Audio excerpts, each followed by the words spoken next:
in Fratton Park and the boys are having fun. Well, football time, get the shine, Pompey, here we come. 'Cause we got a team, know what I mean, we'll follow them till the end.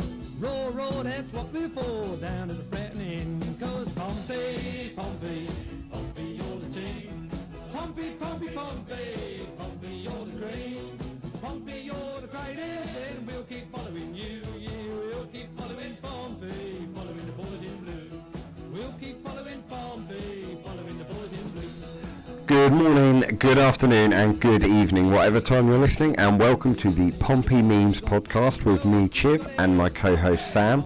We've got a cracking show lined up for you this week. We're going to be looking back at the recent wins against Colchester and Grimsby, and also previewing Pompey's trip to Stevenage on Saturday. We've got some of our usual features. We've got the Pompey quiz, Dinlo of the week, and Chiv Stat Corner. I'm really pleased to say that we've got a new jingle for my Stat Corner, so have a little listen out for that. I think you're going to like that.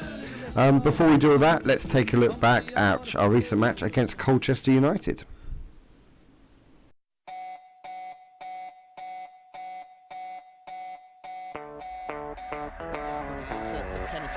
Past the first man though, who clears it up in the air to Bennett, back to Naismith again, another ball into the box, and yes! It's Doyle, and it's in! Pompey take the lead, and it's Owen Doyle! Up front, Owen Doyle, the scorer of course, of the only goal so far this afternoon, and here he is again. Here's Pompey in the penalty, back to Bennett, shoots and it's in! And Carl Bennett's got a second for Pompey in the opening second. Because I thought that without realising I was thinking it. Down the line it comes. I couldn't quite put my finger on it. It's Owen Doyle, 25 yards ago, through to Rose. Here's a chance, left-footed shot, played by Dinlo. It's Rose again, and that is the third goal for Pompey. Just a drink. Corner over on that far side, right-footed in-swinger, punched away by David Ford under a lot of pressure. Got good distance on it as well, and he's found Owen Doyle. Good work that from the Pompey keeper. Here's Doyle over the halfway line. Pompey can have a break on it. Here's Naismith. Can he make it more into the penalty area?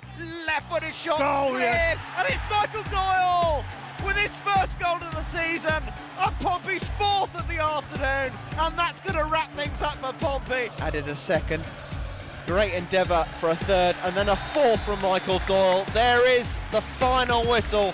It's been a glorious four-star afternoon from Portsmouth. It's finished Colchester United 0, Pompey 4. Hello everyone, so those were the highlights from Colchester, and I did ask you to tweet us in some of your views. Georgie got in touch and she asked us to compare the tweets after the Crew game against today. It's fair to say I think they were a little bit more upbeat. Declan got in touch and said, unreal game, but can we keep the atmosphere at Fratton on Tuesday? Question face. Well, we'll get on to that one. Anthony, as always, got in touch. Can't speak on games, I'll jinx it. I'm sat where I listen to the match, daren't move, even to switch off the radio. Anthony might still be there. So what did you make of Pompey's resounding 4-0 win against Colchester at the weekend? Yeah, I thought we were superb at the weekend. Really good result, really solid. Yep, a little bit of a dodgy first few minutes. I think they had a lot of the play. They had a couple of decent wingers, didn't they? It kept us on the back foot for the first part of the game, but we came into it and yeah, just an absolute perfect away day, really. It was. When we first got to the grounds, one of the home ends was opened up. You couldn't get to any of the seats, but it was opened up so that you could go and get a beverage. And obviously we had a couple of alcoholic ones. Then we went outside where there was an open skip of a man and an acoustic guitar. It's just, I was expecting half the Pompey fans to start singing over him, but they appreciated him, didn't they? And it was quite sunny out there too. Yeah, well, it was advertised as a live band. One man. And as you say, yeah, it was a one man with an acoustic guitar in a skip. With no amp, mic, anything like that. No, so, yeah. Well, fair play to him. It was quite a nice day as well. But then we got into the ground, we tucked our newspapers under our arms, got in there, started ripping them up into carrier bags so that we could hand out some ticker tape. And you were quite right about Colchester opening couple of minutes. They played well. I don't understand why they took off their best player at half-time. I don't think there was any sign of any injury. Number 10, I'm not going to pronounce his name. Skamudic. Yeah. Yeah, he was really good. He was causing us a lot of problems. surely it was injury. It had to be an injury. There's no way they would have subbed him otherwise. But yeah, I wasn't going to complain about that at all. No, neither was I. So it's 1-0 at half time, and then we scored almost. Well, I don't think some Pompey fans had even got back to their seat before we'd scored that second goal. No, I think you're right. Tom didn't. Tom's always like that with us. We've got a guy called Tom who's always getting a beer at half time. He's missed a fair few goals this season. What I do want to mention is that the referee for that game, because it was the FA Cup weekend, we had Darren England, who is a Premier League linesman. I don't know if you recognise the name, but I thought the standard of refereeing was so much better. I doubt you thinking about it much. I don't think I even noticed it, and maybe that's a credit to him. I don't remember. Well, do you remember getting angry at all? No, that's the thing. I don't remember anything about the ref whatsoever. So that I was too busy getting overexcited about that Danny Rose finish, that dinky chip.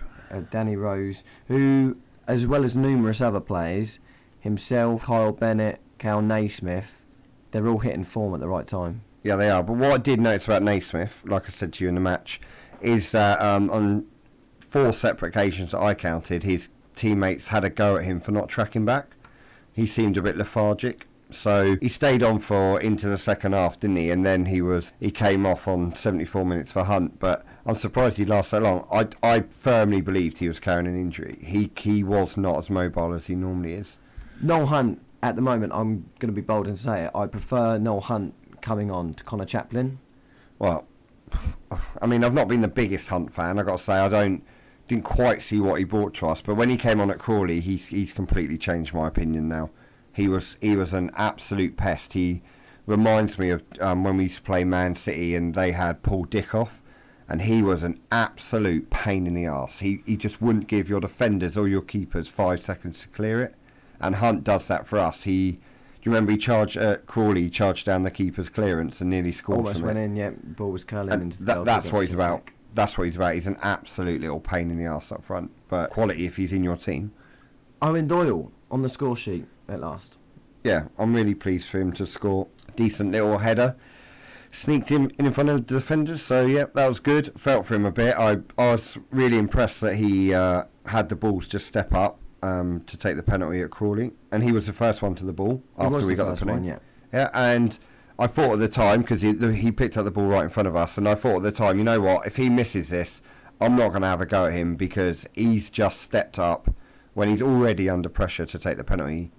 And when he missed it, unlike a couple of our fans who disgracefully started laying into Doyle and Naismith, I just full credit to him actually for having the guts to step up and take that. That's a sign of his character, I think. Because he's always in the right areas. We've spoken about this a couple of times in the past. He's always in the right areas. It's nice that he's got a goal. But someone who is on fire, Kyle Bennett. I am not a Kyle Bennett fan, but my God, he is playing so well at the moment. The ball will come into his feet, and usually he'd pick the ball up, facing his own goal. He'd go backwards a little bit, look over his shoulder, see if he can turn.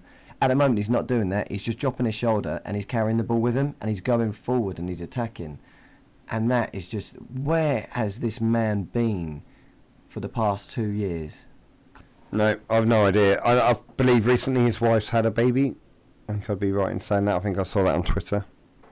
I wouldn't know. No, I think that's true. Anyway, I don't know. He is a completely different player to the Kyle Bennett I've seen previously. I got to say, prior to Christmas, I'd never booed my own players, but I did say, like, I think it's probably going to be time for Bennett to go. He's had his chance. He hasn't done it, but boy, has he turned that opinion around. He's been very, very good for us in the last few games. Overall, it was a fantastic away day. I mean, we got up pretty early, travel-wise. We got to the ground really early. We hit no traffic at all. Had a few bevies. What a nice stadium, though. Really nice stadium. Yeah, it's okay. No, for League Two, some of the dumps I've been to this year. But that was lovely. Really nice. In Luton.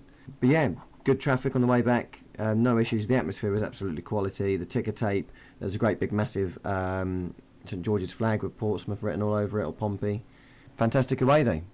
Yeah, I don't know where that flag come from. That flag was known as smelly flag. Yep, stank. Smelly flag. That's what we used to call it when a few years back when it used to come out, because it was all damp and horrible. So glad to see smelly flag making a reappearance. So all in all, a brilliant away day. 3 points, Colchester 0, Portsmouth 4.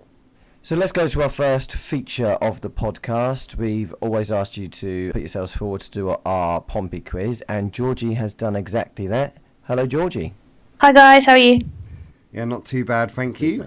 Feeling confident?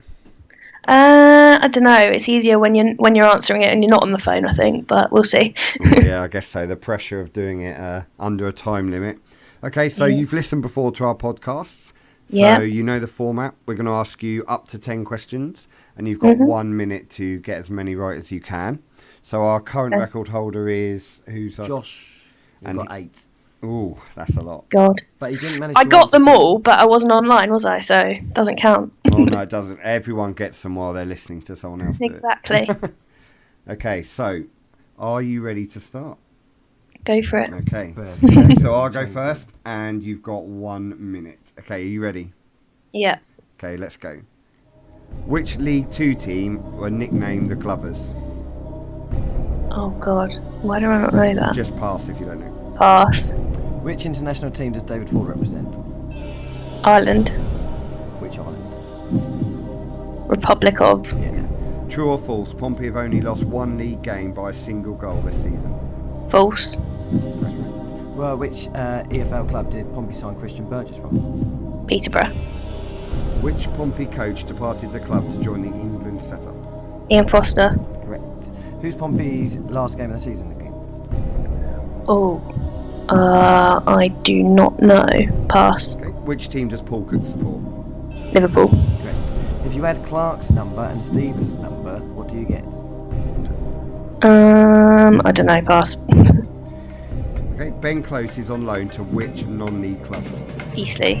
Correct. And name one of the recently inducted. We'll carry on because we're still going. Name one of the recently inducted members into the Pompey Hall of Fame. Just any one of them. Paul Merson. Correct. Yeah, well done. 7 out of 10. That's not bad. It's acceptable. You beat me. Well, you did manage to get through to all 10 of them. Unlike Josh, unlike Chiv. Yeah, I completely buckled. So, League 2 team name the Glovers is Yeovil Town. Of course it is. We played Cheltenham in our last game of the season. Yeah. If you add Clark and Stephen's squad number, you get 8. Congratulations. Not too bad. No, that was good. The others I knew somewhere in my brain, but they didn't. They weren't coming. Okay, Georgie. So, how do you feel the season's going so far? It's been up and down, hasn't it? I think a bit too up and down. The peaks and troughs have been too high and too low for me in terms of performances and also reaction of supporters and people in the club. I think there needs to be a bit of steadiness. For example, when we were 3 points off third with the game in hand, and losing a game was kind of the end of the season, which obviously wasn't the case because look at us now. But I'm confident for the rest of the season, I think. Yeah, like you say, fans are really extreme now. Like, we lose one game and it's literally the end of the world, when in reality it's a small blip in the season. But fans don't really see that. So, I think I saw someone on Twitter the other day saying, well, thank God for the last... it was actually after last night's game. Thank God for the last 3 games, haven't they turned Cook's season around? I don't think really they have, because obviously it's great to win 3 on the bounce, but there's still, 9-10 games to go, and there's going to be a lot more twists and turns, and it's where we are at the end of the season that matters, isn't it? Not where we're at with 10 games to go or 30 games to go, Absolutely which seem correct. to be the opinions that were forming at the... I think will go up automatically. I think we will too. I think we've done really well. I think we've just chugged along the season and then accelerated just at the right time, and that's what we couldn't do last year. We were in a similar position last year, but we just couldn't accelerate when we needed to, and I'm really pleased about that. For me, Easier even to if we chase than retain your position. That's right, and even if we lose on Saturday, I don't think it's the end of the world at all, in no. any way, shape or form. Obviously it is, though. It's the absolute end of the world. Well, yeah, but we got plenty of winnable games. So are you off to Stevenage at the weekend? Of course, yeah. You're going to Off try to and do... Stevenage. What about Hartlepool? Yeah, probably. So who has been your outstanding player of the season so far? Mine is probably Matt Clark. I think he's unsung. I think he is a proper League 2 defender. He just gets the job done. He's strong, but he can play a bit. Obviously, his distribution is moaned at sometimes by sections of Fratton Park, but I think for a young lad who's come in, he's done so well at League Two level, where there's a lot of bullies playing up front. I think he holds his own, and obviously that's testament to the defensive record. Obviously, he's one part of a team, not even the back five, but the team that contribute to that. But Matt Clark for me, because I think he's a bit of an unsung hero. Well, thanks very much for joining us today. Thanks for doing the Pompey quiz. Thanks for having me. You. And well done on the 7. 7, unfortunately. 7's good. I'll take it. Okay, thanks All the again, best, Georgie. Thank you. Cheers, guys. Okay, so that was Georgie taking part in the Pompey quiz. Well done there, Georgie. Now we're going to have a quick listen to the highlights from our recent home win against Grimsby Town.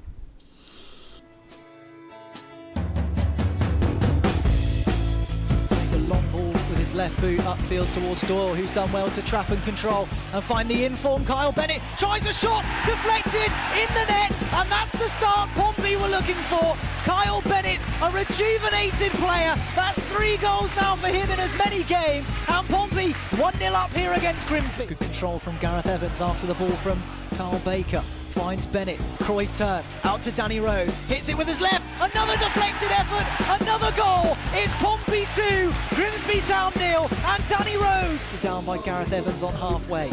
Uses the outside of his right to pick out Baker. He'll make a charging run in field.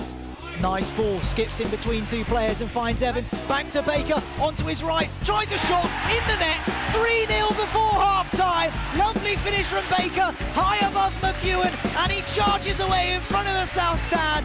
Roberts in support, but crowded out by Grimsby, has to opt back for the option of Michael Doyle. Here's Baker, tries a shot again, spilled by the keeper, Cal Naismith, and unbelievably it's 4 for Pompey. Within seconds of the restart, just like against Colchester, they're in the goals again. This time Cal Naismith, Pompey 4, Grimsby Town 0. Well, the Fratton faithful treated to a festival of football here. As the full-time whistle goes, it's Pompey 4, Grimsby Town 0.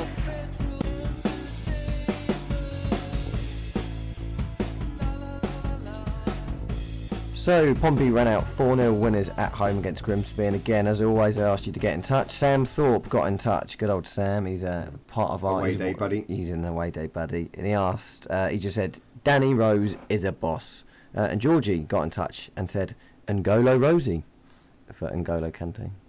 Or you non-Premier League. Well, I do know what. I'm not even a Premier League fan, so I only just got that. Only just.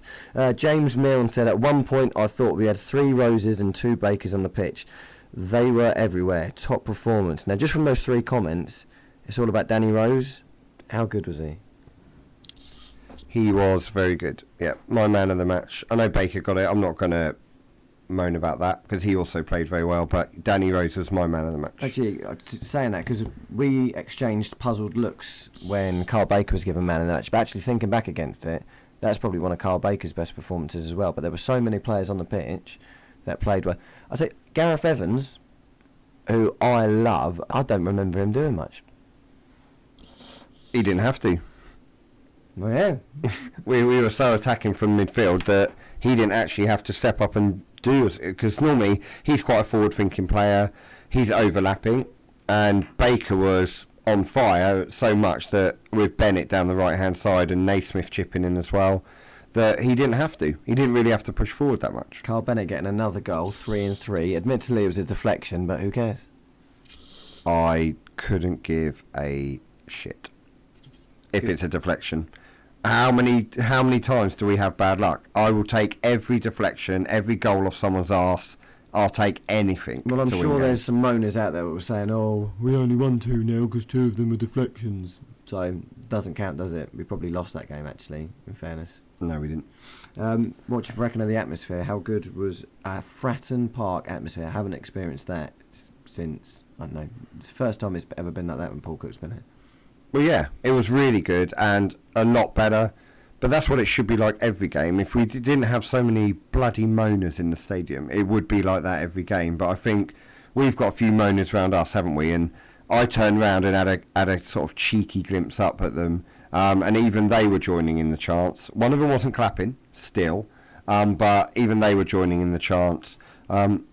it was just a very, very good atmosphere, and the players fed off that, I think. You made a really good point actually yesterday. I think after the game down the pub, you said that there was a lull in the atmosphere in the second half because we were 4-0 up, and it hasn't been like that often, so we didn't actually know what to do, which is a nice scenario, really, in a way. Yeah, I even personally felt it. We were 4-0 up, and I was thinking, well, Where do we go? I got work in the morning. This is job done. And I remember thinking, when have I last... Do you know how miserable that sounds? Yeah, I know, but when have you last felt like that at Fratton Park? When you're like, well, this is literally just a case of seeing this last 20 minutes I wanted out. 5. I wanted 6. I was still excited all Yeah, okay. That's fine, but I cannot remember feeling that at ease about a game at Fratton Park in a long time, and that's brilliant. Cook must have been feeling fantastic. Naismith and Bennett taken off. Oh, Naismith wasn't taken off, was he? He's injured. He was injured. He was holding his back of his leg, same as he did at Colchester. He's carrying a knock. No question. We've been saying past couple of weeks Bennett and Naismith are key for us at the moment. Say, for example, that they are both injured. What happens? Well, after they went off, we weren't as effective, were we? But we got on with it. Hunt came on. Gary Roberts came on. I'm just saying that. We got on with it, didn't we? We had no choice. So if they are injured and they miss Stevenage, then that's just something we're going to have to deal with. I think our squad depth is decent. We've got players who can come in. Roberts came on for Bennett. Hunt came on for Naismith. We've got Lowe on the bench. Chaplin. So they're all available to come in if they need to. We also took the Michael a little bit. The Fratton end, didn't we? We were asking the North Stand, South Stand and Milton End to have a sing song, which they all did. Actually, the South Stand did, and I don't like the South Stand. No, they did. No, if any of you South Stand folk are out there listening, you need to sing. I've sat in the South Stand. It's boring. For me. Bit harsh on our rich clientele and family members. We're a community club. I'm not sorry. Yeah, but that's good though. I mean, I love that chant. Milton, give us a song and all that. That's good. I haven't heard that in, it must be a couple of seasons since we had that. A notable mention to all those Grimsby fans, over 500 of them who travelled all that way down on Tuesday night. And if it were a normal Fratton Park match day, as it's been this season, where there has been a lull throughout the 90 minutes, they would have made a lot of noise and we would have heard them. Because you could hear them at times, actually, in the Fratton end. But it's because we were going for it that actually they did silence them. But even at 4-0 down, they were having a little bit of a party. So I totally respect them for doing that. Yeah, really top effort from the Grimsby fans. They were excellent. Like I say, during the break, I mean, our atmosphere was very good, but during the breaks in our singing, you could hear them, couldn't you, from the other end? We can't often hear away fans. But, yeah, I mean, I watched a vlog from a Grimsby fan earlier today, and, they were singing a lot. Was that a kid? Young boy? No, it wasn't a young boy, it's quite an older guy. But, they were singing a lot, and that's a decent number, really decent number. I mean, Plymouth barely bring more than that, and they come down on a Saturday, so there you go. We've argued the toss with a couple of people over the past month about David Ford, shot stopping. Colchester pulled off a couple of saves. 0-0 against Grimsby, he pulled one out the top drawer. It was just tipped over the bar. And it's people like David Ford that go unnoticed, because actually if that goal went in with 1-0 down, that atmosphere wouldn't have stayed the way it is, or the way it was, sorry. Yeah, and that's happened before this season, hasn't it, where we've gone 1-0 down. He's been fine. He's a League 2, he's a keeper, he's in League 2. He's not going to be perfect, but he is ticking all the boxes we need him to tick right now. And the big one for me is his aerial dominance. So any balls in the box, you know he's got it. And I've even noticed the last couple of games he started punching. Do you notice that? Rather than catch, he's just happy to clear it via punching. Are you not nervous at all then when the ball's in the area? No, not at all. No. So people say, like before the games like Colchester, they're saying, Colchester, pretty good side.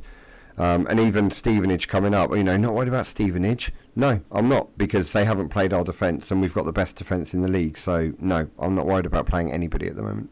We welcome back Ben Davies. He didn't really get reception because we were enjoying our own little party, but I'll tell you what we did miss. When he took a couple of corners and he actually got them past the first man, I was jealous. I missed that. His corners. His set plays are excellent. He was in Stephen's pocket for the rest of the game. He hasn't played for, I think, over a month. So it is understandable. And Grimsby offered nothing going forward. They sold Bogle to Wigan, wasn't it? Who I went up to Grimsby, as many others did, and he was the best player. He really was the best player, and they didn't lack anything at all other than that save from Ford and the one that hit the post. They didn't really offer anything. No, nothing at all. But I think we put them on the back foot. So they spent it's almost identical to Colchester in the fact that we had the ball, we put them under pressure, their back four got it back, and then they just their back four had nowhere to go, and it was the same in Colchester. So they end up scuffing their clearance, and it ends up straight back in our midfielders' hands, and we go again. That's Paul quote. Yeah, we go, and that's what we were doing. Go again. And we've won both those games 4-0 because of that high pressing game. But also, don't forget that Grimsby actually didn't come to Fratton Park to sit back. They actually did come to try and play football. So I know we've got more games at home than we do away. It's not all going to be like them. Not all teams are going to come to Fratton Park and play the way that Grimsby did. A lot of them are going to do the Crawley. We've got Newport coming up. There you go. There's a perfect example. They're going to be 10 men behind the ball, and we're going to struggle to break them down. Are they, though? They beat us 3-0 last year. It was a different team, though, wasn't it? I'm not convinced they're going to park the bus. They're trying to get out. This is Newport. Newport this season and Newport last season, they're totally different. They are totally different. Fact. Sam's stat corner. That's crap. You're not having a part in my stat corner. So, just to recap, Pompey 4, Grimsby 0. We are sat comfortably at the moment in the top 3. 6 points off Carlisle, 4 points off Plymouth Argyle, and we've still got Plymouth to play. I'm actually feeling, for the first time, I'm at ease a little bit looking at the table. How do you feel? We're not going to throw this away. We're going up top 3. Don't say, right. Okay. We're not going to throw this away. And on the note of, I'm not saying yours was a silly comment, because it's not, it's an optimistic comment. It's time for Dinlo of the Week. Dinlo of the Week. So, Dinlo of the Week was a tough one this week. We've had a couple of games, 3 games since our last podcast, and some quite staggering people have come across on Twitter and Facebook. So we've got our main Dinlo of the Week, and Sam's going to have a chat about that. But we have a honourable mention. So our honourable mention is, we're just going to call him Phil, because I think if we give his name out, he's going to have to shut his Twitter down. Although if you want, you can always check our timeline from our Paul Cook meme that we've done recently. He's on there, so go have a little look. Okay, Phil, Sam's just completely stuffed you up there, mate. Not me. Anyway, so Phil, who's been on my Twitter timeline way too many times for my liking, after the Colchester game, he said that he still wanted Cook to go. I think the silence says that all there. And then on the meme, the Paul Cook out meme, where he's sticking up his fingers, Phil commented that our current league position doesn't make Cook a great manager, and he'd rather have somebody else. So Jamie Foxx confronted him and asked him who you would prefer to have, Phil. Who's your big man to come in? And he replied, Stuart Pearce.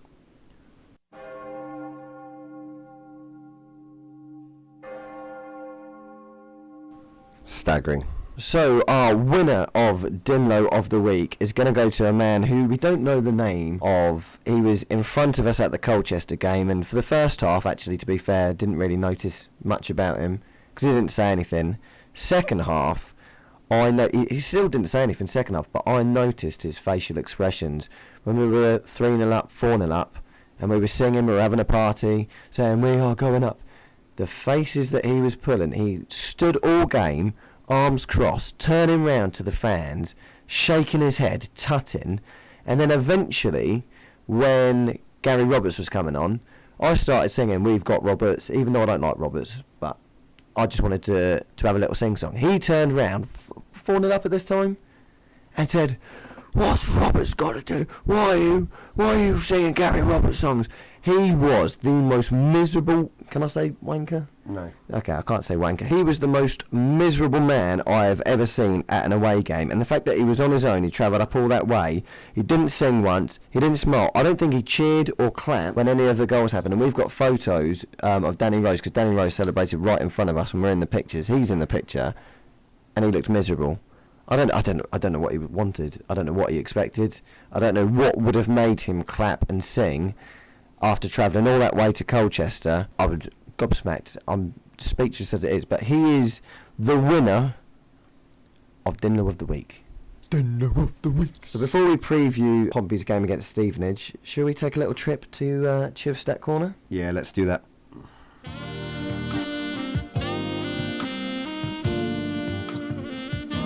Chivs Stat Corner.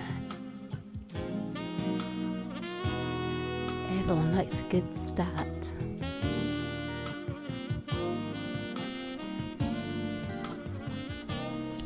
That's a fantastic jingle. We blew our budget on that. Okay, so what we're going to do, I've got 4 stats for you this week, 4 beasts of stats. I'm going to read them to you, and then based on how you feel, you've got 2 options available to you. You're about to wow me with your stats, and I'm going to push my buttons. Or are you going to push my buttons? Are you ready? Go for it. Based on win percentage, Cook is our 3rd most successful manager in the last 60 years. Fuck off. I like that. Really? Okay. No, I like that is. Oh, do you know what? We got to use that against anyone that says Paul Cook out. Anyone. Everyone take that away. If you take anything away from this podcast, Paul Cook, what is it, 3rd most successful manager in the past 60 years? I need a new button. I need an orgasmic button. Our budget doesn't stretch to that. Okay, I should end now. I think I should have done that one last. Yeah. Okay, you ready for the next one? We have scored 25 goals in the first half of games this season and 34 goals in the second half. I'm not interested in that. And? Oh. Okay, well, yeah, okay. I need to try harder. I think I'll blow my load with the first one. I've really messed it up. I should have done that one last. Okay, are you ready? Stat number 3. Why am I talking sexy like my wife on the clips? I dropped her in it there. Pompey have scored 16 goals between the 81st and 90th minutes in matches this season, more than any other club in League 2. I like that. That's a good stat. And I like that because it means that the games are more exciting. Don't you love it? The more limbs fly when you score a last minute goal. Port away is the best away goal this season because obviously we were 2-0 down. Yeah. I like that. I like that a lot. Okay, are you ready for the last stat this week? Go for it. Pompey average 1.6 goals per game this season, the joint second highest in League 2. I'm not interested in that. No. You've you did peak. You peaked in your first one. I'm happy with that. I got 2. I can't believe that reactions from your face from 4 stats. I'll take that. But you know what that is? That is you went 2-0 up, or you went 1-0 up with a wonder goal. They equalised. You scored a tap in, and then they've just equalised, and the game fizzled out. That's what's happened. No, I'm not taking that at all. I'm taking it as a point gained. Chiv Stat Corner.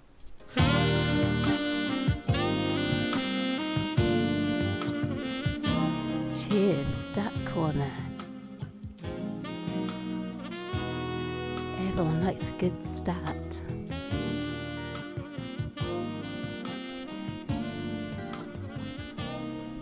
So, thank you for that, Chiv. I did enjoy it, half of it.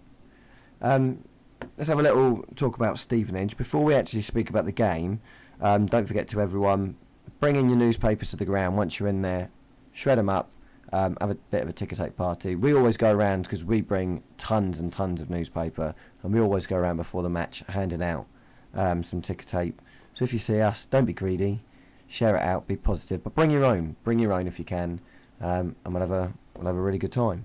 So, first v second in the League 2 form table this Saturday v Stevenage. The game against Carlisle was very similar. We felt no pressure whatsoever because we were chasing them. Stevenage aren't fourth. However, I said Tuesday it would be a corner turn if we go and beat Grimsby because we had really good results. We never have really good results and follow it up with another good result. We did that Tuesday. If we get a win against Stevenage, where there is, I won't lie, there is pressure. The players are going to know that there is pressure because Stevenage are in that pack. It is a big game. What are you feeling? Yeah, it is a big game, but it's also, if you look at it in a real, we can afford to lose the game. We don't have to win it. They're not right on our tails. They're not going to displace us by winning. We can afford to lose it. If it comes to that, obviously we're going to go for the win. Cook doesn't do anything. Despite what some fans say, he doesn't go for draws. He goes for wins. So we are going to go for it. It is first v second in the form table. But at the end of the day, if we do lose the match, it's absolutely not the end of our season. And we're not going to be displaced in the top 3 by losing. So we need to remember that before we start throwing our toys out our prams if we do succumb to a loss on Saturday. Would you take a point now? Yes, absolutely. And again, what with Luton playing Exeter, there are teams around the playoff place that are definitely going to drop points. So we pick up a point against Stevenage. We're keeping ourselves away from them, but we're also going to put ourselves further ahead of either Luton or Exeter. Yeah, I know some fans are like, they've got their eye on Plymouth, haven't they? You know, that they're in catchable distance. I'm not interested in Plymouth in the slightest. Our main focus is to tick off the match days. We've got 9 left. Tick them off one by one and maintain a lead on the teams below us. It's as simple as that. You get nothing for finishing second. You get nothing more than finishing second than you do from finishing third. All it is pride, I think, because obviously we've developed this little bit of a feistiness with Plymouth Argyle, which hopefully, if we both go up, I think that would be dead. I don't know. I think it's still going to be a bit of a feisty game. It'll be good. It'll be a big crowd. It's going to be a sellout. So there is Friday game in Easter, 2:30, with kick-off. Yes, on Sky, isn't it? But I mean, going back to the fixtures, Luton have got Exeter, so that's a playoff game, isn't it? We're Stevenage and us are playing, so that's another 2 teams up there playing each other. Carlisle have got Mansfield. Mansfield are only a handful of points outside the playoffs, so again, that's a pretty crunch game. It's just getting really tight up there, and as we alluded to the other week on the podcast, so many teams are playing each other in that top bracket. Georgie mentioned it when we spoke to her earlier. She was saying how because she thinks you're only going to need late 70s to get promoted, I think it's going to be 80 to 82 to get promoted. I think 5 more wins would probably do it. Oh, I've heard 6. I said 6 before yesterday's game, so I'm going to, 5 or 6 would definitely do it. But there's so many teams playing each other up there. I just think we need to go to Stevenage. We need to give it our best shot. They are the informed team, even though they lost yesterday to Blackpool. They are the informed team in the league. Go there. Give it our all. We play better against sides that attack us, and they absolutely will attack us. If we lose, it's not the end of the world by all means. We've still got a long way to go, and we'll still have at least a 3-point cushion by the end of the game. And if we get a draw, that's a good result. And a win would just be, well, it'll be limbs a lot in the away end if we win. So what's your heart telling you? My heart's telling me a draw. Your heart? Yeah, it's telling me a draw. What happened to Mr. Optimistic? Isn't that optimistic, though, against the most informed team in the league? Absolutely not.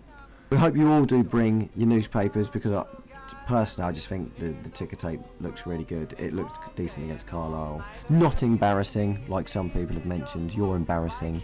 Yeah, that guy who said on our Twitter feed that the ticker tape was embarrassing. You're embarrassing. You are embarrassing. But that pretty much wraps it up for another Pompey podcast brought to you by Pompey Memes with myself, Sam and Chiv. See you next time.